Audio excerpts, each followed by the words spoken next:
සුබ දවසක් සුබ උදෑසනක් දෙවියන් වහන්සේට ස්තුති වේවා. අපි අද දවසේ උන්වහන්සේගේ වචනය උන්වහන්සේ ඒ යේසුස් යන නාමයේ වටිනාකම. යේසුස් යන නාමය අපට පාවිච්චි කරන්න උන්වහන්සේ දීලා තියෙන බලය.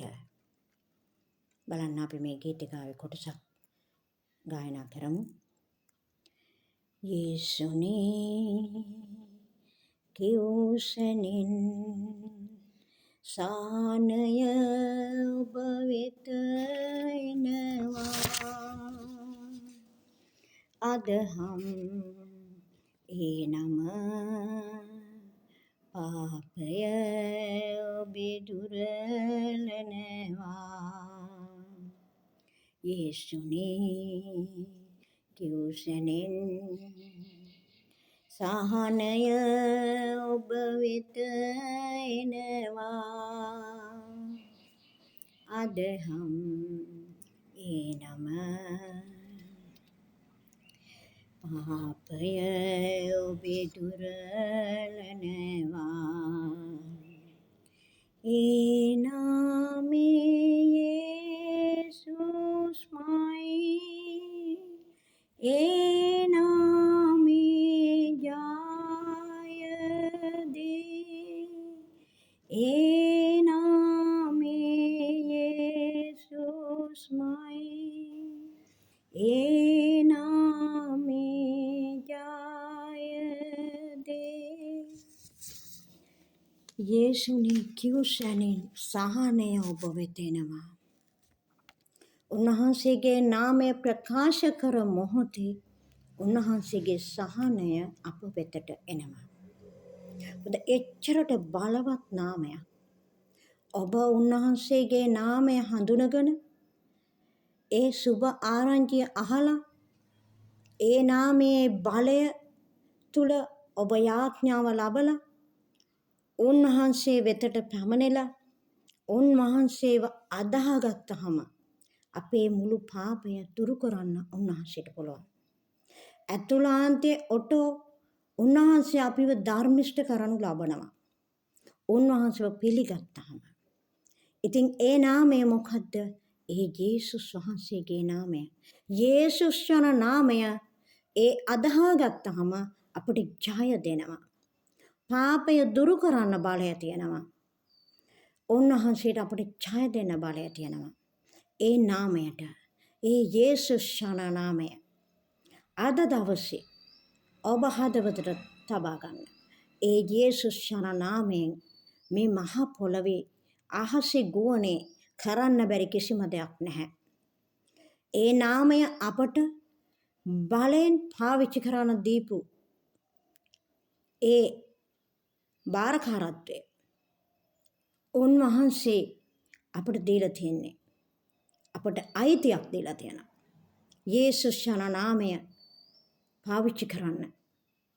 මේ දේව දරුකමේ බලය දෙවියන් වහන්සේගේ බලය.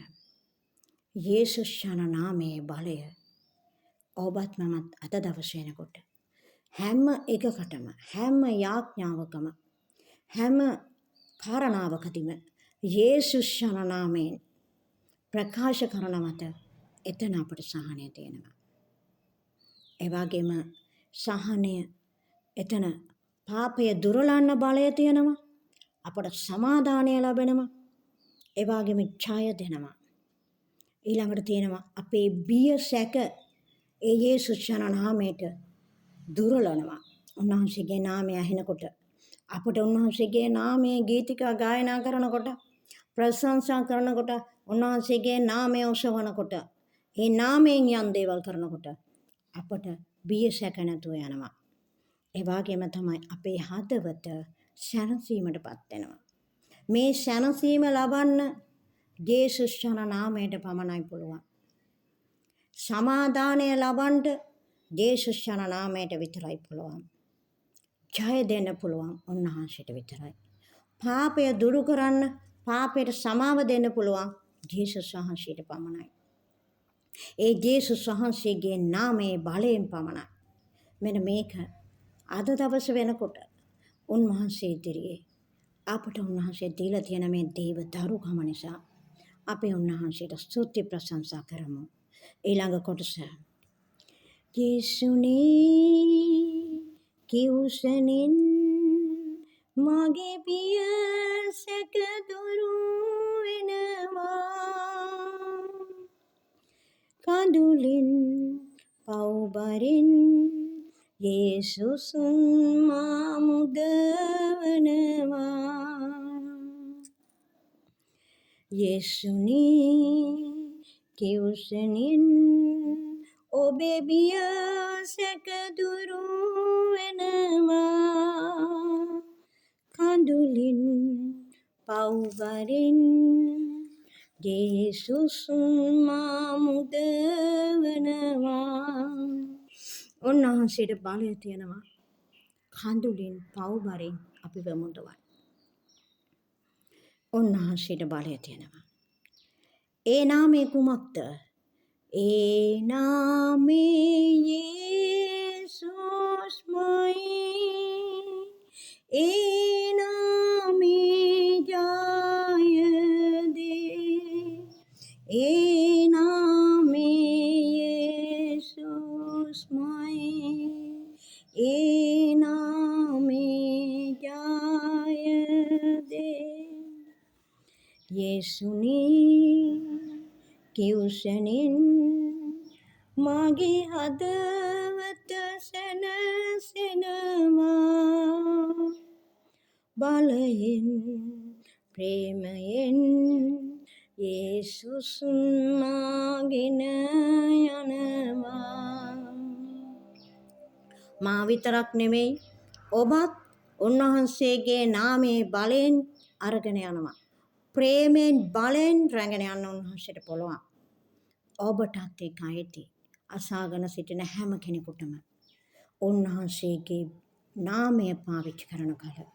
ඒ නාමය පාවිච්චි කරන්න උන්වහන්සේ අපට දේව දරුකමේ බලය දීලා තියෙනවා. මේ දේව දරුකම ලබන්න කොහොමද? උන්වහන්සේව පිළිගන්න. උන්වහන්සේව පිළිගන්න. උන්වහන්සේව විශ්වාස කරන්න. ඒ යේසුස් නාමයේ බලය විශ්වාස කරන්න. ඒ තුල අදහා ගන්න උන්වහන්සේව. අදහාගත්ත පසු අපිව ඉබේ ධර්මිෂ්ඨ කරනු ලබනවා. ඇතුළාන්තේ ක්‍රියාකාරීත්වයක් ඒක.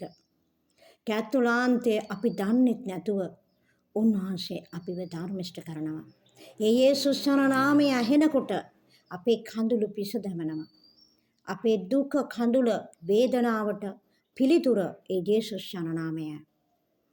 එනිසා ඔබත් මමත් අද දවස් වෙනකොට මේ අසා සිටින යම් කෙනෙක් යේසුස් වහන්සේ පිළිගන්න නැතිනම් ඒ නාමයේ බලය ඒ යේසුස් නාමයෙන් ඉල්ලන්න මට සුවය ඕන සැනසීම ඕන මට සමාදානය ඕන කියලා උන්වහන්සේව අදහා ගන්න එවිට උන්වහන්සේ ඔබටත් ඒ මට දුන්නු සහනය සමාදානය ප්‍රීතිය ගැලවීම ඔබටත් උන්වහන්සේට දෙන්න පුළුවන්. අද දවසේ මේ උදෑසන ඔබ යේසුස් නාමය පවසමින් ඒ නාමයට දෑත් ඔසවන්න. එවිට ඔබ නිදහස් කරන්න යනවා. ඔබට සැනසීම දෙන්න යනවා. සමාදානය දෙන්න යනවා.